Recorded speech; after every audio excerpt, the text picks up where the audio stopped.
Bom, pessoal, esse aí é o terceiro artigo, é o final da análise do livro Pense Simples, de Gustavo Caetano. Nos primeiros áudios, dentro aqui da nossa metodologia de leitura ativa, eu fiz o trabalho de contextualização, né? Na sequência aí, eu li o livro do Salman Marx, que é aquele da Empreender é Foda. Li o livro do Eric Ries, Startup Enxuta. Peguei o Mark Mason, que também tem uma base empreendedora, depois o Napoleão Hill, quer dizer. Então, há uma necessidade de contextualização, que eu criei aqui um neologismo do modus pensante do empreendedor digital. Então eu precisei incorporar isso, enxergar isso, organizar isso.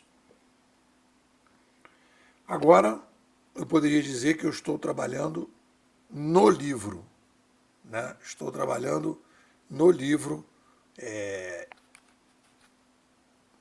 detalhando aquilo que ele veio dizer. Ninguém escreve livro, as pessoas quando escrevem um livro têm algo a dizer. Ele vai dizer, as coisas estão mais ou menos assim, as pessoas pensam e fazem assim, e eu sugiro que as pessoas façam e pensem dessa outra maneira. E aí, nessa contextualização, que é a fase 1, aí depois nós vamos para a fase da sintetização. Então esse artigo é a sintetização. Nesse artigo aqui eu tenho, né, uma visão geral do livro. Eu dividi a análise aqui geral em destaques top, a sintetização da leitura através de 12 mandamentos, do Gustavo Caetano, as ressalvas teóricas, que é um pouco o que eu tinha falado na contextualização, mas aqui eu faço com mais detalhes, são questionamentos teóricos, e depois uma divisão das marcações. Aí a divisão das marcações, eu fiz o seguinte: quem é o autor, os links, os padrões apontados pelo autor, problemas e soluções para empreender, curiosidades, as 20 melhores frases do autor, outras frases top de outros, né? Quer dizer, as 20 melhores frases do Gustavo Caetano, outras frases tops do Gustavo Caetano, as frases tops de outros autores que ele cita no livro, um glossário e o objetivo do livro segundo o próprio autor. Então, você dá um panorama geral. Isso tudo é importante quando você vai fazer a sintetização. Quando você vai fazer a sintetização do livro, você vai incorporando aquilo na visão geral.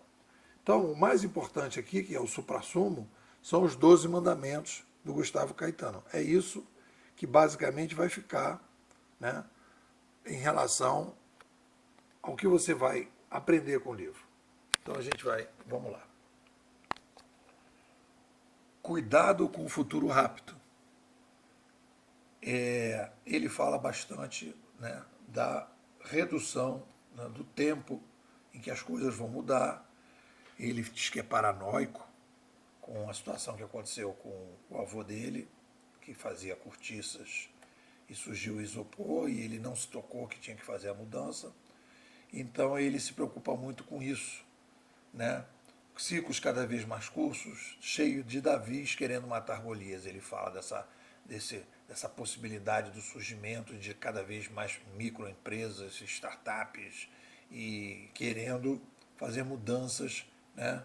Então é preciso superar o olhar viciado através de um detox do olhar. Depois, o dinheiro é meio e não fim, né? Tem que ser flexível na forma de pensar. Dinheiro é meio e não fim. Seu projeto empreendedor tem que ser visto como uma missão. Pontos fortes para evitar a chegada no meio do caminho e você dizer, cara, estou infeliz, não é nada disso que eu queria. Então é perceber que você tem que se autoconhecer para ver o seu potencial para que você não chegue lá na frente e diga, suba na escada e chega lá em cima e, cara, não é a escada que eu queria subir. Depois ele vem, flexibilidade é fundamental. Né? Seja flexível na sua forma de pensar. O que funciona hoje, amanhã não funciona mais. Né? Depois ele vai, eu fiz aqui, eu botei, incômodos são faíscas. Propor soluções simples e criativas para problemas mal resolvidos no mercado. Teste muito. Seja resiliente, erre rápido e barato. Nunca erre 2 vezes. Não mude por mudar.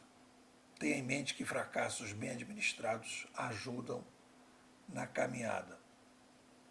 Depois ele fala da equipe do projeto, ele fala bastante, né? Que é a equipe do projeto, e aí no caso aí a gente está falando de uma empresa, né, de uma macro empresa inovadora. Se cerque de pessoas legais que te complementem, dê liberdade, responsabilidade e as empodere para criar um ambiente de trabalho fantástico. Uma outra coisa que ele fala aqui, que não aparece de maneira tão evidente no livro do Salman Marx, é a questão de um conselho, rede de conselheiros. Né? A rede de conselheiros, a ideia dela é você ter pessoas experientes, que você não tenha vergonha de pedir ajuda. Quanto mais diversificada, descentralizada e empoderada, melhor. E aí ele sugere uma escuta ativa. E aí ele vai contar vários casos em que ele pensou em produtos a partir de uma conversa que ele teve com pessoas que tinham empresas grandes. Eu me lembro da Bandeirantes, em que os caras têm lá uma fita Betamax e ele inventa uma solução a partir desse papo. Outra coisa importante aqui, o cliente é o epicentro de tudo. Não perca o cliente de vista. Olhe sempre para o território, desconfie do mapa. Eu gostei muito disso. Né? Que você tem que ficar desconfiado das hipóteses e sim testá-las. Né? Evite ser picado pela mosca azul, ou seja, não deixe o sucesso subir a cabeça. O inovador é um cientista, tem que estar o tempo todo pensando, inovando e vendo a próxima janela de oportunidades. E o boca a boca é a melhor forma de divulgação. Não adianta investir muito em propaganda se o cliente não está, se ele não criou uma relação afetiva com o teu negócio. Então eu gostei bastante do livro, foi bem interessante e rendeu bem aqui para a gente poder refletir e pensar. É isso aí, galera. O que vocês dizem? Pessoal, Bimodais, futurismo para empreendedores. O que é a nossa escola? É uma startup. É uma startup conceitual. E o nosso foco principal é a formação, né, de formadores para o empreendedorismo. Óbvio que o empreendedor se beneficia, mas existe a necessidade da gente dar uma guinada no empreendedorismo brasileiro. O empreendedorismo brasileiro ele é desteorizado. A gente não entende o que é uma revolução de mídia, a gente não entende que uma revolução de mídia vem de um aumento populacional. E a gente não entende que, quando a gente aumenta a população e faz uma revolução de mídia, a gente inicia um novo modelo de comando e controle. E esse novo modelo de comando e controle abre espaço para novas organizações que vão promover a descentralização, a reintermediação. Antigos intermediadores vão perder espaço para novos intermediadores. Então, o que acontece? O empreendedor brasileiro não tem nas mãos uma teoria consistente da mudança.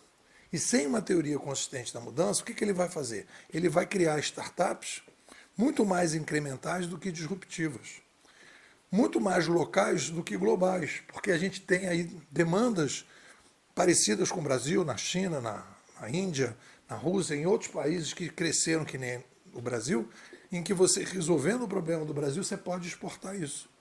Então existe aí uma visão que as pessoas têm que ter e elas não estão tendo. A gente está entrando no nosso 4º ano, na nossa 7ª imersão, e eu te convido para fazer parte. Me manda um zap, 21 99 608 6422. Vou repetir, 21 99608-6422. Nipô, quero sair